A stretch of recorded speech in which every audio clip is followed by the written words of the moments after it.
Assalamu alaikum ustaz. Aliment masalesi deyт. Berilген алиментти аял өзү иштесе болобу? Же баланын гана муктаждыгына иштетиш керекпи дейт.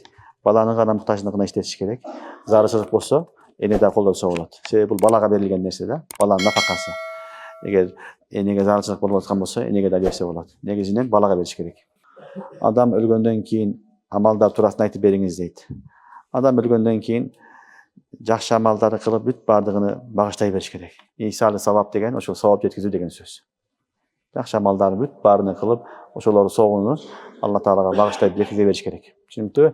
Ал Куран окуп дуа кылсаң да болот, намаз окуп кылсаң да болот, кайрымдуулук кылсаң болот, жакшы иштердин бүт баардыгын кылып туруп, ошонун соогуну паланчага, атама, энеме, чоң атама, чоң энеме багыштадым десең боло берет. Түшүнүктүбү? Бир эле иш соопту бир нече адамга багыштасаң да жете берет. Алланын казынасы кенен. Сооп иш болуш шарт. Сооп иш болгон болсо боло берет. Сооп иштердин чеги жок, жакшы иштердин бүт баардыгы да Алла арнасаң болот. Мисалы жолдо баратасың, такси иштейсиң. Бирөөдү алып алдың, жеткизип койдуң. Акча алган жоксуң. Ошол жеткизип койдуң да ушунун соогуну атама, энеме багыштадым деп боло берет. Кыскасы, жакшы иштердин бүт баардыгын багыштаса болот. Шарият көрсөткөн жолу менен. Шарият көрсөтпөгөн жолдор менен болсо, тыюу салынган жолдор болсо, бидаттар аралашып кеткен болсо болбойт.